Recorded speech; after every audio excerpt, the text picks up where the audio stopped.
Spider-Man, Brand New Day is reportedly crushing expectations at the box office, and that success is creating a very uncomfortable situation for DC Studios. Because while Marvel's latest Spider-Man movie is being celebrated as proof that audiences still want superhero films, Supergirl's disastrous theatrical performance is being used as the exact opposite example. And now, Warner Bros. CEO David Zaslav is pushing back against fans who are comparing the two movies, and his explanation for why Supergirl failed is already generating another wave of controversy. Is this really about sexism and superhero fatigue? Or is there a much simpler explanation that Warner Bros. Doesn't want to admit? We're breaking down everything Zaslav said, why the Spider-Man comparison matters, and what this could mean for the future of the DCU. And if you enjoy Hollywood and DC breakdowns like this, subscribe to The Woke Watch because we've got a lot more coming. The situation surrounding Supergirl just became even more interesting. The reason is simple. While the movie continues dealing with criticism over its theatrical performance, Spider-Man: Brand New Day is reportedly moving in the opposite direction, with projections now pointing toward a massive worldwide total potentially exceeding $2.2 billion. If those numbers hold, the contrast between the two superhero projects becomes impossible to ignore. And that's exactly what has people talking. Fans have been putting the two movies side by side, asking a very straightforward question. If audiences are supposedly tired of superhero movies, then why is a Spider-Man movie performing at this level? That question has now become a major headache for Warner Bros. And DC Studios, because it directly challenges one of the explanations that has repeatedly appeared whenever a superhero project struggles. And the comparison doesn't stop with Supergirl. When you look at the reported theatrical performances of Supergirl, Superman, and the Suicide Squad together, the argument being made online is that Brand New Day could potentially outperform all three combined. Whether every projection ultimately plays out exactly that way remains to be seen, but the comparison itself has clearly struck a nerve. And now, David Zaslav has responded. According to the comments attributed to Zaslav in this discussion, he believes fandom culture has become increasingly toxic and politically charged. He argued that comparing Spider-Man's success directly with Supergirl is unfair, particularly because Supergirl was built around a female lead. Zaslav also defended Millie Alcock, arguing that she was unfairly targeted and bullied by people online. He suggested that misogyny and sexism played a significant role in the backlash surrounding the movie and contributed to the film falling short of Warner Bros.' expectations. And that's where this debate becomes much bigger than one movie.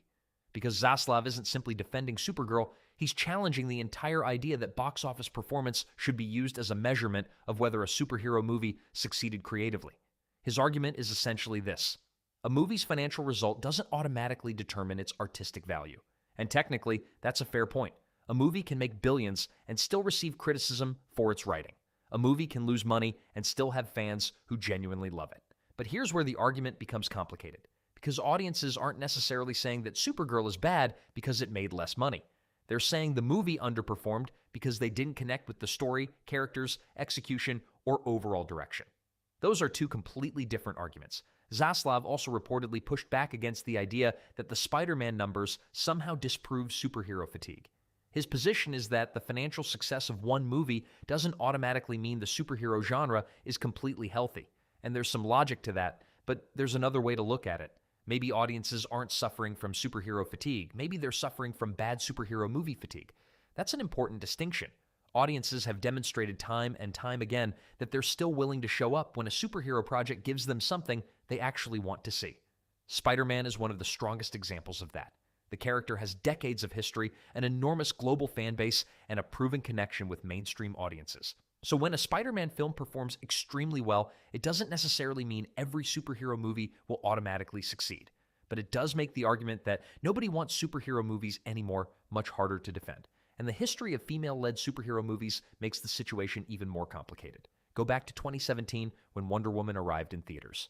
The movie was a major commercial success, earning more than $800 million worldwide. And it proved that a female-led superhero film could absolutely become a global event. So, when the discussion surrounding Supergirl becomes centered almost entirely around the fact that the protagonist is a woman, that explanation immediately raises questions. If audiences simply rejected superhero movies starring women, how did Wonder Woman become such a massive success? And this isn't even the only example. The performance of a movie ultimately depends on far more than the gender of its lead character. Marketing matters. The script matters. The director matters. The performances matter. The characters matter. And perhaps most importantly, audiences have to actually want to watch the movie. That's why critics of Supergirl argue that blaming the entire backlash on misogyny doesn't adequately explain what happened. The sequel, Wonder Woman. 1984 is another useful example.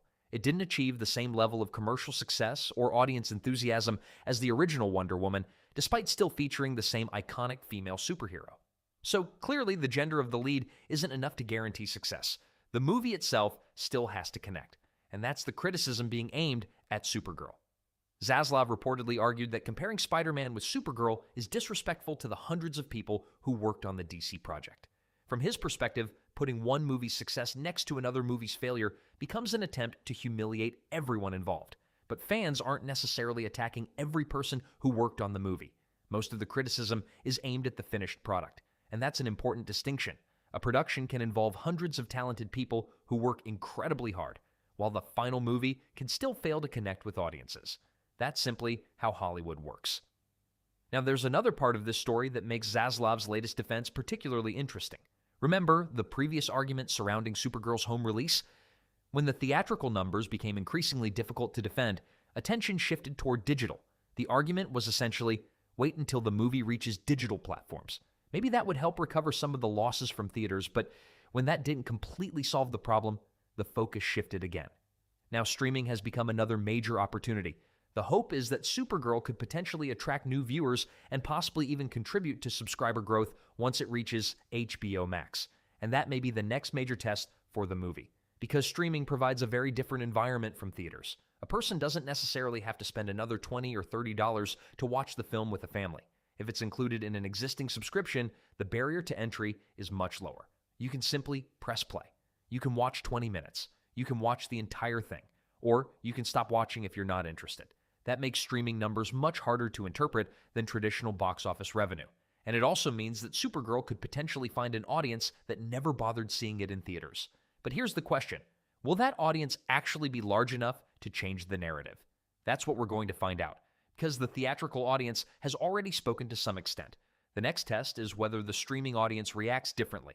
And then there's another criticism that has followed the movie since release. Audience walkouts. There have been claims of viewers leaving screenings early, with some people reportedly walking out within the first portion of the movie.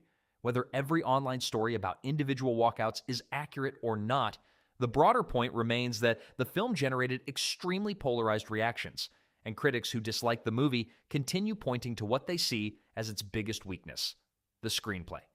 They argue that the fundamental problem isn't Millie Alcock simply being a woman. It's the way Kara Zor-El was written and portrayed.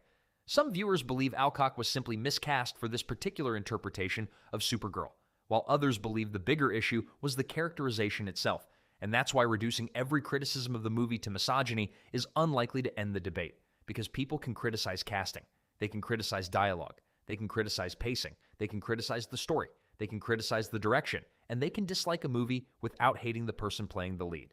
That's the conversation DC Studios now has to navigate. Meanwhile, Spider-Man Brand New Day continues generating enormous attention, and if its box office projections really do climb beyond the $2.2 billion mark, the comparison with Supergirl isn't going away anytime soon. In fact, it could become even louder, because the success of Spider-Man doesn't automatically prove that every superhero project should succeed. But it does prove one thing. The audience is still willing to spend money on superhero movies when they believe the movie is worth seeing. And that may be the biggest lesson DC Studios needs to take from all of this. The question isn't simply whether people are tired of superheroes. The real question is whether they're tired of being asked to support movies that fail to give them a compelling reason to show up. And now, with Supergirl heading toward its streaming phase, we'll finally get another piece of the puzzle. Will the movie discover a second life outside theaters? Will streaming numbers change the conversation? Or will the same problems follow it onto the next platform? That's what we'll be watching very closely.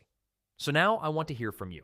Do you agree with David Zaslav that comparing Spider-Man Brand New Day with Supergirl is unfair? Or do you think the comparison is completely justified based on the two movies' reported performances? And do you believe superhero fatigue is actually real? Or are audiences simply becoming more selective about which superhero movies they spend their money on? Let me know what you think in the comments. And if you enjoyed the video, drop a like and subscribe to The Woke Watch for more Hollywood, Marvel, DC, and entertainment commentary. I'll see you in the next one.